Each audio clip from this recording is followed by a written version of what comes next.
So, how are y'all today? I'm doing all right. Get my polite side of the way since I was too late to participate in them ahead of time. So, although something I do want to mention, you mentioned, Fred, the third-degree burns. How do they stand the pain of that? Unfortunately, from what I remember in science classes, third-degree burn has gotten to the point where the nerves that detect pain have actually been burned away, and so there's no pain to detect, and that's a lot of that. So that's burns. Burns kind of they're weird in that it's exponential on their scale. It's 1 is the skin is red, 2 is a blister, and then 3 is everything else. But so on the tail end of all that, the burns and the diseases, of course, I'm going to come up here and I'm going to bring up something stupid. I assume some of y'all have already heard of the Pokemon Go thing that happened last week. Pokemon Go, it's managed to get more popular than most other apps out there, including Tinders and dating apps, and it's still all the other games out there and stuff like that. Pokemon Go.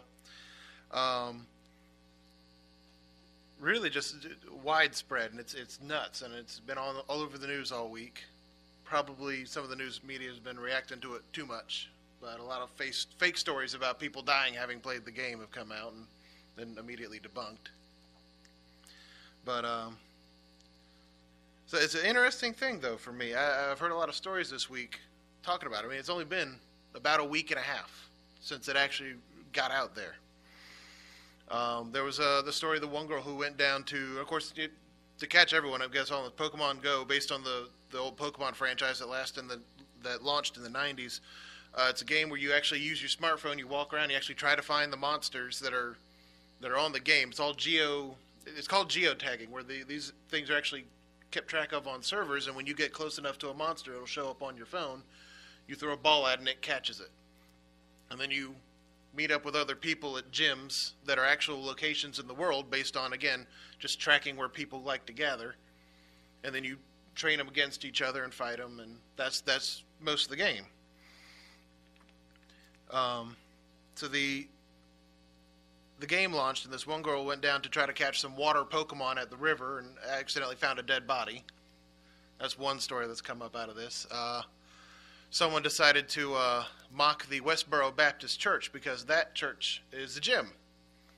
Through the geotagging, no fault of their own, they've become a gym, and someone decided to mock them by putting a Clefairy up to guard the gym, because every gym has to be controlled by the best person in that area, and that, at least when I'd read the story, was guarded by a Clefairy monster that was nicknamed Love is Love, which Westboro Baptist Church did not appreciate, declaring that they had already caught monsters of their own to try to, quote-unquote, overthrow the sodomist Clefairy under the motto, Pokemon Go and Sin No More. So it's, again, some really interesting stories have started coming up out of this. There was one where this guy was up late, couldn't sleep. He'd heard a story about this, decided I'll download it, see what happens. This is a 40-year-old guy. It was 3 a.m, could not sleep a wink, and he was like, you know what, I'll download this and see what it's about. So he sees, there's some stuff across the road in the park. I'll go see what this is about. So he gets dressed, walks outside, catches a monster, walks over to this thing to try to get more of the capture balls in it, and all of a sudden he hears, hey! And he looks over, these 2 black guys are coming over to him, and he's like, oh no, I didn't see them. Oh no, what's about to happen? And they both said, there's an onyx over here, which for anyone unfamiliar with the game is a giant snake made out of rocks. So, of course, they immediately start talking. They go catch the onyx. He's like, hey, there's this one over here. They're like, oh, cool, we needed that one. And so they start talking about the game and stuff like that in the middle of the night, which apparently a 40-year-old white guy and 2 young black men meeting in a park in the middle of the night doesn't look super great. And so a cop pulls up, and they had to spend the next hour trying to explain to them that no, there was no drug deal going down. They were just trying to play a mobile game. and had to explain what in the world it was that they were doing to the cop, which by the end of the conversation, the cop had downloaded and was asking them how to do it. Which starts to bring me toward what I actually want to talk about, is the grand sense of community that this game has actually accomplished, where a lot of people have said Pokemon Go has simultaneously doomed and saved the world.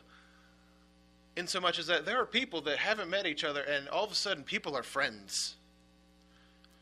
Near where I work, there's 3 what's called Poke stops, where you just go up to them and you swipe your phone and you restock with your supplies. People have just met in the dozens hanging out near these stops. People walk up, they're like, hey man, what team are you on? Because there's 3 different factions in the team that you have to pick one that you belong to. Hey man, what team are you on? I'm like, oh, just some friendly booze when someone is on the other team. But otherwise, they're actually spending their supplies to attract more monsters to that location, and they're all just hanging out. No one's arguing with each other. People are complete strangers, just getting to know each other. People meeting at these gyms over and over again. The social aspect that they were hoping this game would generate has succeeded well beyond their expectations. Even to the fact that it's only been a week and a half, and of course, the friendly vitriol was immediately thrown out. You see a lot of media on Facebook and such denouncing one team as the worst team or this team as the best team. And even, again, only a week and a half, only about a week in, I think someone came up with a 4th team unofficially, the can't we all just get along team, which immediately everyone adopted, because again, it's all friendly competition and people aren't trying to get over this. The idea that everyone's like, no, we'll just play together, guys. It's cool.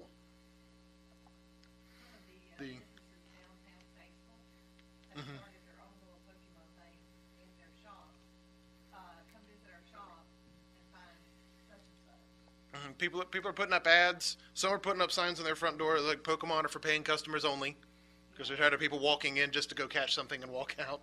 But other people are offering specials. If you can catch something in our store and show us a picture of it, they'll give you, that's how big this thing's gotten immediately.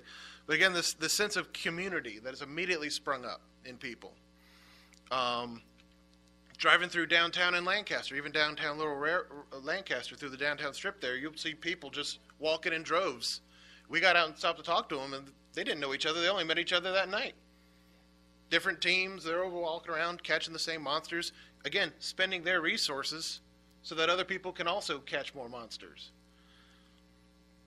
And I had to think to myself, isn't it that strange that the church itself hasn't been able to build that sense of kind of community? I mean, granted, we don't have a game that everyone can notice. That you'll see people walking, sitting at the restaurant. You'll see people be walking down the sidewalk like this.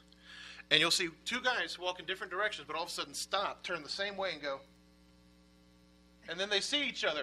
Stop and have a conversation. Just that sense of community, because they've all stopped to get clearly to catch the same monster.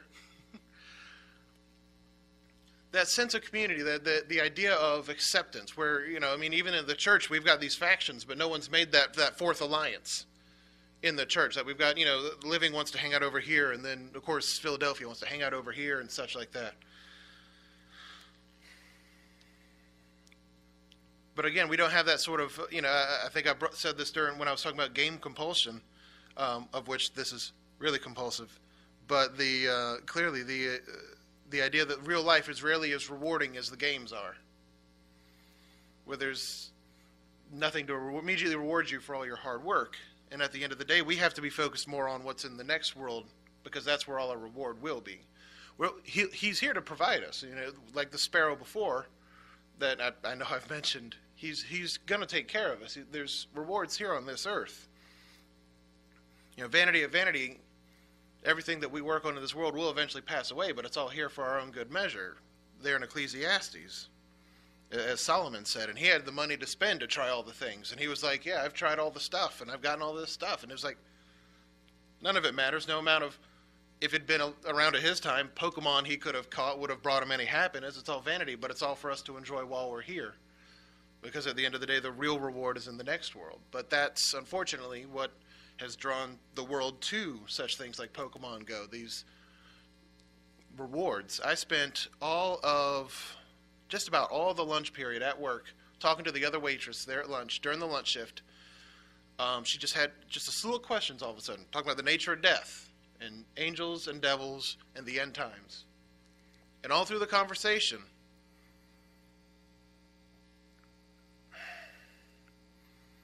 she just kept talking about, like, she always kept saying things like, so wait, am I going to hell? And then I'd explain, well, no, there's no hell. And it's like, but why do you think you're going to hell? And it was always just this attitude of, I'm not getting there. The idea that she was asking about the end times, not so that she could avoid the plagues, but like, at least I'll know what to look out for, and hopefully I'll make it to the other end. Which, to me, is sad. The idea that it had not occurred to her, and I said, why do you assume that you're headed for the lake? And she was just like, I don't go to church and I don't do this stuff. The idea that people in this culture have become so ingrained into who they are and the habits they have that they've fallen into this. It used to be called the sin of sloth. We attribute it to laziness these days, and it kind of goes hand in hand with what it originally used to be called, the sin of wan hope or waning hope.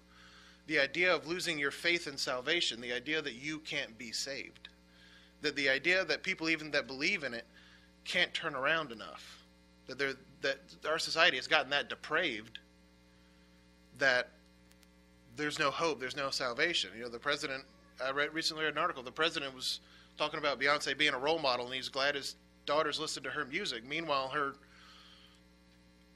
her albums have horrible things in it. There's kids around. I guess I can't actually bring up some of the lyrics that was actually in this article that they were talking about, but that's the society that we've come up on.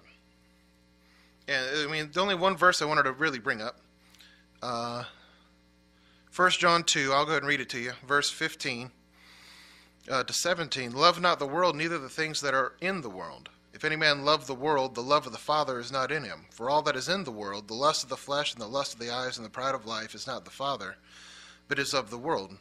And the world passeth away, and the lust thereof, but he that doeth the will of God abideth forever. The friendships that are, and the alliances that are building up because of things like Pokemon Go and other games and subculture communities that are out there, not just Pokemon Go, but it was recent and it worked. That's not going to last. But the idea that we could create a community between us and the other factions on this earth, between the churches and the other Sabbath keepers, that's friendship that we'll be able to take to the other side. That's bonds that we'll be able to grow there, and love that we'll be able to share through all eternity.